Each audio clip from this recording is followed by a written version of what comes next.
la Confédération est entourée par des pays avec lesquels souvent il y a des frictions diplomatiques. C'est-à-dire quand on prend le Niger, il y a des frictions avec le Bénin, le Mali, il y a des frictions avec l'Algérie, le Burkina, même si on ne le dit pas, des petites frictions souvent avec la Côte d'Ivoire. Comment transformer justement ces frictions diplomatiques en opportunités opérationnelles pour lutter contre le terrorisme, Monsieur le Président?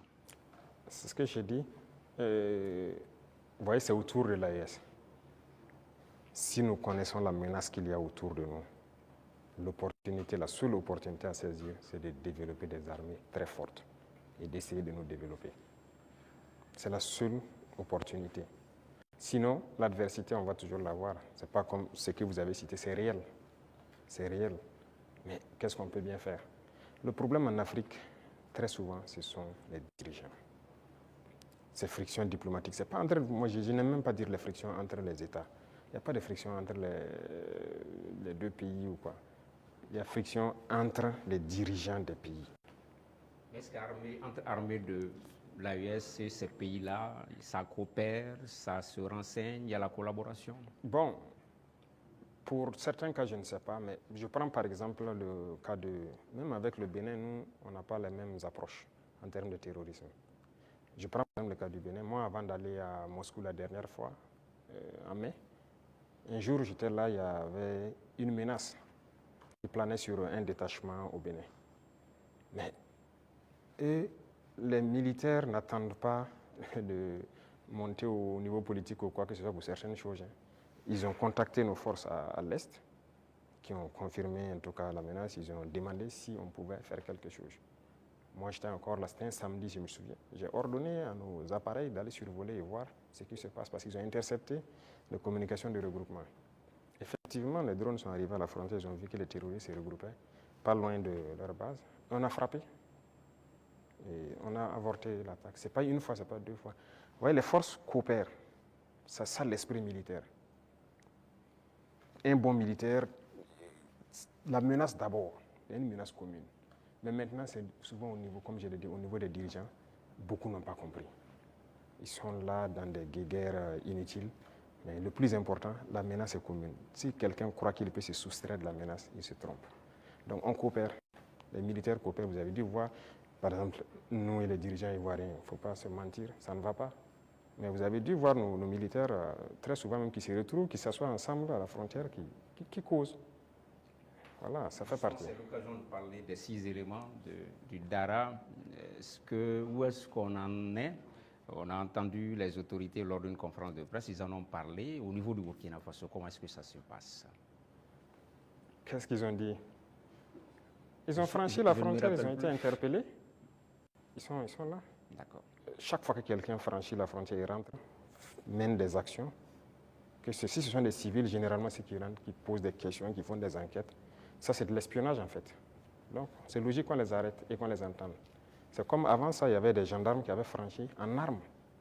C'est arrivé deux fois, il y avait 6 et 2 entre-temps. On les avait arrêtés, on les avait amenés jusqu'à Ouagadougou avec les armes, on les a auditionnés. Mais un jour, le ministre de la Défense m'a dit que son homologue l'a appelé et plaidé si on peut les libérer.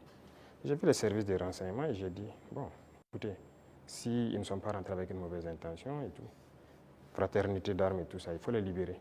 Le même jour, ils ont été libérés. Et nous aussi, nous espérions que les Ivoiriens, il y a des civils burkinabés en prison, qu'ils les libèrent. Malheureusement, c'est 2 ou 3 jours après, on apprend le décès de notre frère en prison. Et les autres qui sont en prison sont toujours en prison. Et même ce sont des civils, des commerçants. Écoutez, ça, c'est pas de la bonne collaboration. Donc, pour les 6 éléments, on attend. On n'a rien reçu d'abord comme approche ou quoi que ce soit. Pourtant, le porte-parole du gouvernement ivoirien a indiqué qu'ils espèrent, qu'ils privilégiaient la voie du dialogue avec le Burkina Faso. Il a dit en conférence de presse le mercredi passé. On les attend. Nous aussi, on avait privilégié la voie du dialogue. On espérait aussi qu'ils libèrent nos civils innocents et qu'ils viennent. Mais un est mort dans leur prison qui n'est même pas une prison conventionnelle. Donc, écoutez, chacun assume ses actes. Et nous, on n'a pas l'art de mentir. Ce qui est réel, on le dit. On n'a pas de personne à nous approcher d'abord. Donc la situation est telle qu'elle. Voilà. Les relations entre l'AES et la CEDEAO sont claires, elles sont limpides, c'est la rupture. on se pose des questions par rapport à l'UEMOA. Récemment, lors de la conférence des ministres des Finances de l'UEMOA, il était question que ce soit le Burkina Faso qui préside la conférence des ministres. Ça n'a pas été le cas. Comment est-ce que cette question a été abordée au niveau du collège des chefs de l'État de l'AES? Quelle lecture vous en faites? Non, ce n'est pas surprenant. Nous, on était préparés à ça, ce n'est pas surprenant. Vous voyez, il y a des gens qui se prévalent de gouverner toute l'Afrique de l'Ouest et qui sont les... Ça ne marche pas avec nous. Ça ne marche pas, on les a dit clairement. Moi, j'ai des gens avec certains chefs d'État, j'ai dit ça ne marche pas. Y a-t-il de quoi quitter l'UEMOA, Monsieur le Président? Mais s'il y a nécessité. Et peut-être on tend vers ça. Si on ne peut pas gouverner, qu'est-ce que vous voulez? On nous cherche. Ça a été le même cas que la CEDEAO. On nous pousse vers la porte, ben on va partir. Donc on les regarde. La balle est dans leur camp. En préparant l'émission, Monsieur le Président, en préparant l'émission, on a appris que vous aimez cette formule « tout est urgent ». Au sein de l'AIS, est-ce qu'il y a plus urgent, même dans la hiérarchisation des urgences, qu'est-ce qu'on peut privilégier aujourd'hui? Les urgences au niveau de l'AIS? Oui. C'est la question sécuritaire. C'est le plus urgent. Et vient maintenant la question du développement qui est liée à la question sécuritaire. Il faut qu'on libère nos terres et qu'on sécurise nos populations. Ça, c'est l'urgence absolue. Donc, tout l'effort, toute la concentration, même nos tâches quotidiennes doivent être orientées vers ça.